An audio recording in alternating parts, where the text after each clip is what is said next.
তো হ্যালো বন্ধুরা, দেখো আজকে বন্দনা কুল পাড়ছে। আর দেখো গাছে কত কুল ধরেছে, কত সুন্দর লাগছে দেখে। তো মনে হচ্ছে যে আমি এখনই খেয়ে নিই।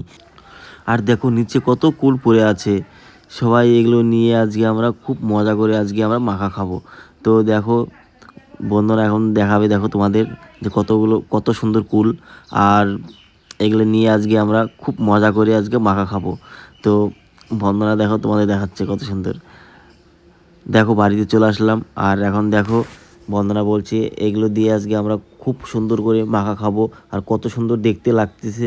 আর বন্দনা দেখো এদিকে রেডি হয়েও গেছে, মানে কাটাকাটি শুরু করে দিয়েছে। আর বন্দনা বলছে খুব সুন্দর করে আজকে ভালো করে মাখাবো। আর দেখো কত সুন্দর লাগছে দেখতে। আর কত সুন্দর মিষ্টি মানে কুল। আর খুব আমার তো খুব আনন্দ লাগছে আজকে, অনেক দিন মানে অনেক দিন পর আজকে খাবো। বন্দনা বলছে খুব মিষ্টি, আবার বলছে টকও আছে।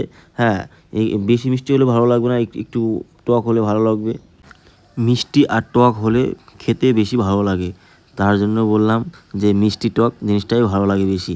আর দেখো বন্দনা ধনিয়া পাতা দিয়ে আর লবণ দিয়ে আর লঙ্কা দিয়ে মিক্স করছে।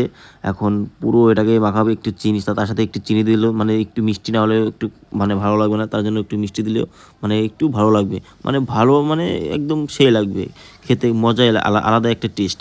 বন্ধুরা এখন দেখো খেয়ে খেয়ে টেস্ট করে দেখছি, খুব দারুণ। আমার তো এখনই জিভ দিয়ে জল চলে আসলো, মনে হয় যে এখনই আমি খাইনি। কিন্তু দেখো ভালো করে মাখানো হয়েও গেল। আর বন্ধুরা আরেকবার টেস্ট করে দেখলো, এবার ঠিক আছে, একদম ফ্যান্টাস্টিক।